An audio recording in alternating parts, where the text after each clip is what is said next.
नमस्कार, ये आकाशवाणी शिमला है। अब आप प्रभा शर्मा से प्रादेशिक समाचार सुनिए। आज के मुख्य समाचार। प्रदेश के विभिन्न जिलों में बनाए जाएंगे रज्जू मार्ग, नई दिल्ली में समझौता ज्ञापन पर हुए हस्ताक्षर। मुख्यमंत्री जयराम ठाकुर ने सिरमौर जिले के हाटी समुदाय को जल्द जनजातीय दर्जा मिलने के दिए संकेत।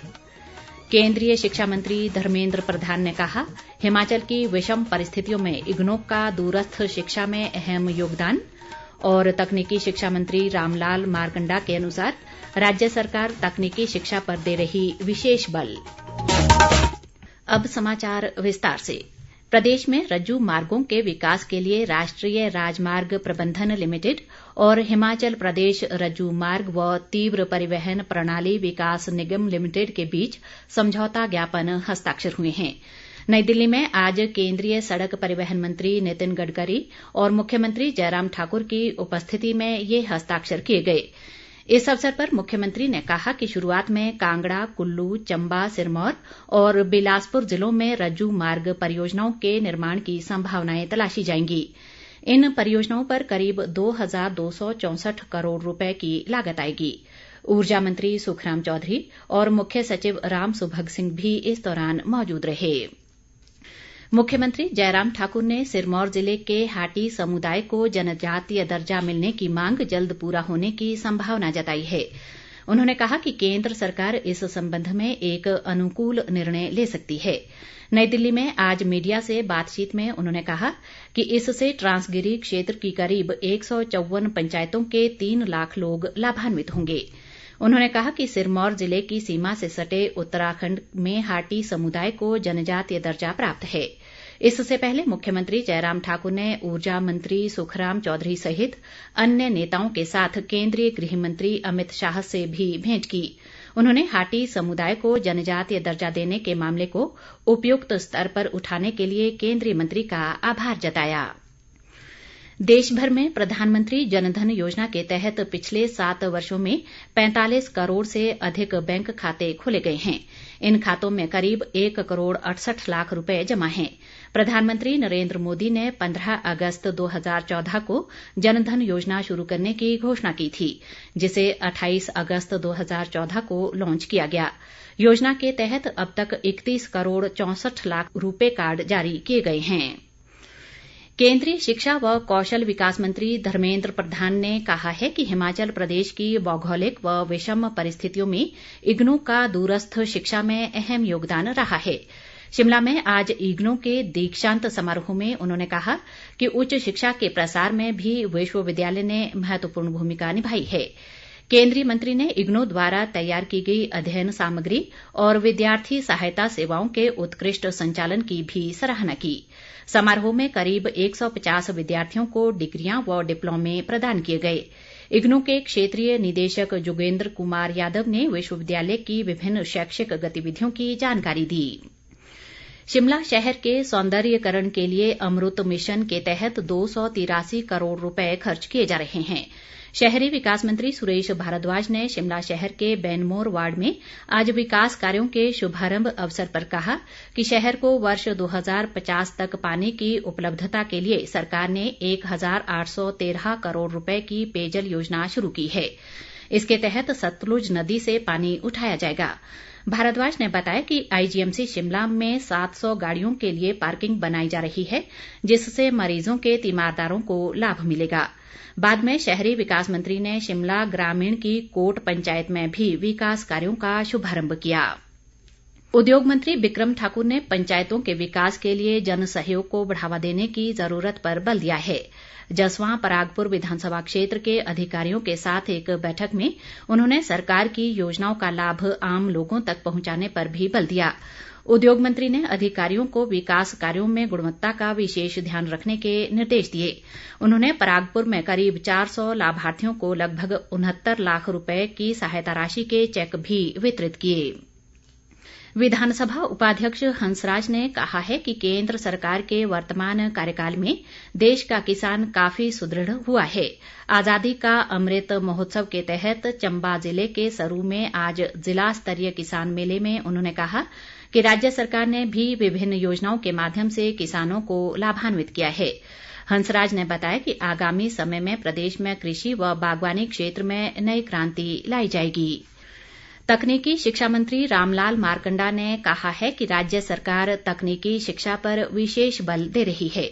उन्होंने कांगड़ा जिले के बी फार्मेसी खोरब में 3.5 करोड़ रुपए से बनने वाले आवासीय परिसर भवन की आधारशिला रखने के बाद ये जानकारी दी। उन्होंने बताया कि प्रदेश में तकनीकी शिक्षा विभाग के तहत वर्तमान में 363 तकनीकी शिक्षा और औद्योगिक प्रशिक्षण संस्थान क्रियाशील हैं। मारकंडा ने नगरोटा बगवां इंजीनियरिंग कॉलेज में ऑडिटोरियम बनाने की घोषणा भी की। स्वास्थ्य मंत्री राजीव सैजल ने आज सोलन में निजी बस ऑपरेटर यूनियन के पदाधिकारियों के साथ बैठक की। यूनियन ने स्वास्थ्य मंत्री को अपनी समस्याओं से अवगत करवाया। राजीव सैजल ने संबंधित अधिकारियों को इन समस्याओं के समाधान के लिए तुरंत कार्रवाई के निर्देश दिए। उन्होंने आश्वासन दिया कि निजी बस ऑपरेटरों को किसी भी तरह की समस्या नहीं होने दी जाएगी। शिक्षा मंत्री गोविंद ठाकुर ने कहा है कि बीते 4 वर्षों में प्रदेश में हर क्षेत्र में बेहतर कार्य हुआ है और इसी आधार पर आगामी विधानसभा चुनाव में भाजपा मिशन रिपीट में कामयाब रहेगी।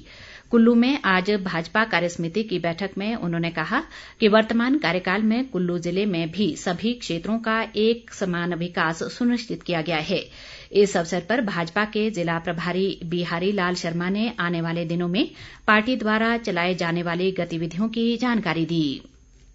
आजादी की 75वीं वर्षगांठ के उपलक्ष्य में आकाशवाणी केंद्र शिमला के समाचार एकांश द्वारा अमृत महोत्सव क्विज आकाशवाणी समाचार के साथ कार्यक्रम के तहत पिछले कल पूछे गए सवाल स्वतंत्रता आंदोलन में भाग लेने के लिए नेताजी सुभाष चंद्र बोस ने इंडियन सिविल सर्विस से किस वर्ष में त्याग पत्र दिया था का सही उत्तर है वर्ष 1921।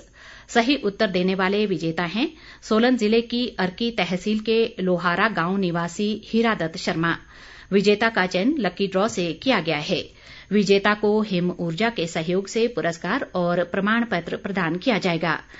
इस बीच आकाशवाणी शिमला में आज क्षेत्रीय समाचार प्रमुख रितेश कपूर ने क्विज प्रतियोगिता के विजेताओं को सम्मानित किया।